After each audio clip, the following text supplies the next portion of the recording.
Events in the northeastern United States involved a strange human-like creature.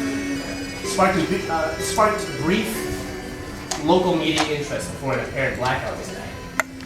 Little or no information was left intact, as both online and written accounts of the creature were mysteriously destroyed. Primarily focused in rural New York State, self-proclaimed witnesses told stories of their encounters with a creature of unknown origins. Emotions ranged from extremely traumatic levels of fright and discomfort to almost childlike sense of sorry, Pokemon thing came on. To a childlike sense of playfulness and curiosity.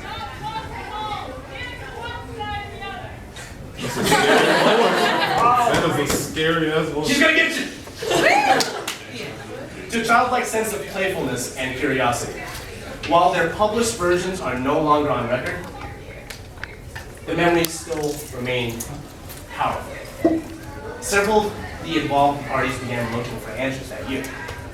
In early 2006, a collaboration had accumulated nearly 24 documents dating between the 12th century and present day, spanning 4 continents. In almost all cases, the stories were identical. I've been in contact with a member of this group and was able to get some excerpts from their upcoming book. I can't do it. What? What's stupid as fuck, man? What's that? What's up? Good stuff. All right. So, the Rake, a suicide note, 1964. As I prepared to take my life, I feel it necessary to assuage any guilt or pain I have introduced through this act. It is not the fault of anyone other than him. For once, I awoke and felt his presence. And once I awoke and saw his form. Once again, I awoke and heard his voice and looked into his eyes. I cannot sleep without fear of what I might next awake to experience. I cannot ever wake. Goodbye. Found in the same wooden box were 2 empty envelopes addressed to William and Rose, and 1 loose personal letter with no envelope. Dearest Lenny, I have prayed for you. He spoke in vain. A journal entry, translated from Spanish, 1880. I've experienced the greatest terror.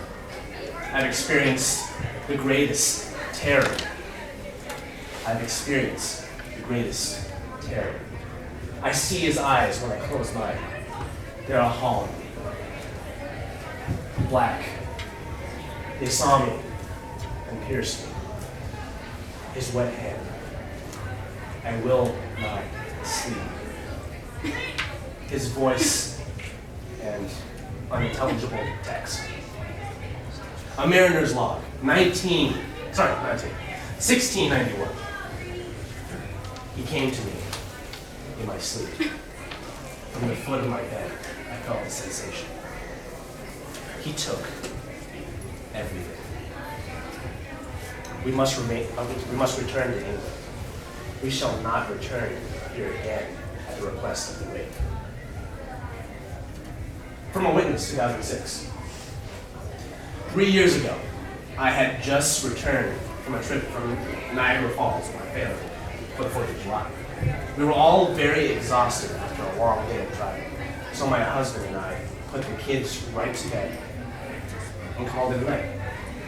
At about 4 a.m., I woke up thinking my husband had gotten up to use the restroom.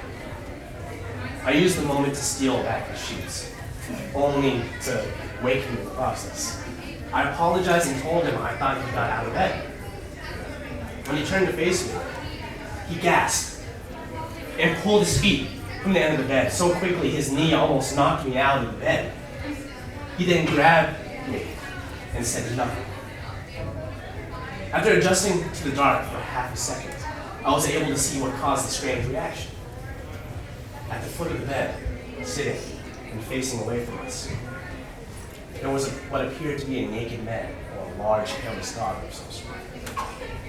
Its body position was disturbing and unnatural, as if it had been hit by a car or something. For some reason, I was not instantly frightened by it, but more concerned as to its condition. At this point, I was somewhat under the assumption that we were supposed to help. My husband peered over his arm and knee, tucked into the fetal position, occasionally glancing at me before returning to the creature. In a flurry of motion, the creature scrambled across the side of the bed. Hey, quick, Ben. I'm gonna pause real quick. We just got a bunch of Amber alerts. Yeah, I got mine right now. Oh shit.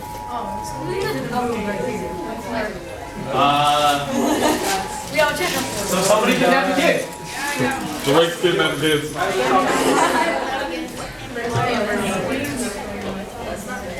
Oh, can't check. From my Okay. That's not good. Remember, guys, don't steal children. Why did I talk to Amber? Yeah, Freddie, don't steal my child. Great. She has my child. Everybody. I stole her kid. I'm sorry. Every That's job not my taken fault. ruins a What creepy if it's a pasta. stolen child? Put the phone, the sword over the phone. Child taken ruins. That's what Jacob tried to do. He just Of course.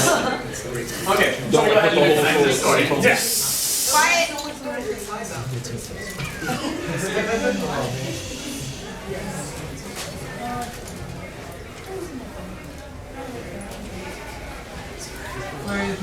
In a flurry of motion, the creature scrambled across the side of the bed, then crawled quickly in a flailing sort of motion right along the bed until it was less than a foot from my husband's face. The creature was completely silent for about 30 seconds, or probably closer to 5. It seemed a while. Just looking at my husband. The creature then placed his hand on his knee and ran into the hallway leading to the kids' room. I screamed and ran for the light switch, planning to stop him before he hurt my children. When I got to the hallway, the light from the bedroom was enough to see it was crouching and hunched over about 20 feet away. He turned around and looked directly at me, covered in blood. I flipped the switch on the wall and saw my daughter, Clara. The creature ran downstairs while my husband and I rushed to help our daughter. She was very badly injured and spoke only once more in her short life. She said, "He is the Rake." My husband drove his car into a lake that night while rushing our daughter to the hospital. He didn't survive. Being a small town, news got around pretty quickly. The police were helpful at first, and the local newspaper took a lot of interest as well. However, the story was never published, and the local television news never followed up with it. For several months, my son Justin and I stayed in a hotel near my parents' house. After we decided to return home, I began looking for answers myself. I eventually located a man in the next town over who had a similar story. We got in contact and began talking about our experiences. He knew of 2 other people in New York who had seen the creature we now refer to as the Rake. It took the 4 of us about 2 solid years of hunting on the internet and writing letters to come up with a small collection of what we believed to be accounts of the Rake. None of them gave any details, history, or follow-up. One journal had an entry involving the creature in its first 3 pages and never mentioned it again.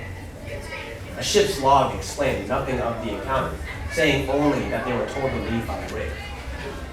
And that was the last entry in the log. There were, however, many instances where the creature's visit was one of a series of visits with the same person. Multiple people also mentioned being spoken to, my daughter included. This led us to wonder if the Rake had visited any of us before our last encounter. I set up a digital recorder near my bed and left it running all night, every night, for 2 weeks. I would tediously scan through the sounds of me rolling around in my bed every day when I woke up. By the end of the second week, I was quite used to the occasional sound of sleeping while blurring through the recording at 8 times normal speed. This still almost took an hour every day. On the first day of the third week, I thought I heard something different. What I found was a shrill voice. It was the Rake. I can't listen to it long enough to even begin to transcribe it. I haven't let anyone listen to it yet. All I know is that I've heard it before, and now I believe that it spoke when it was sitting in front of my husband. I don't remember hearing anything at the time, but for some reason, the voice on the recorder immediately brings me back to that moment. The thoughts that must have gone through my daughter's head make me very upset. I have not seen the Rake since he ruined my life, but I know that he has been in my room while I slept. I know and I fear that one night I'll wake up to see him staring at me. I've gotten a lot of requests for this story recently, both by email and by the C-Box. So here it is. I couldn't find original author, just repost the story. An essay. You don't have to read that part. Yeah. I was reading the fucking author's comment, dude. Don't read the fucking creep noob. So please wait.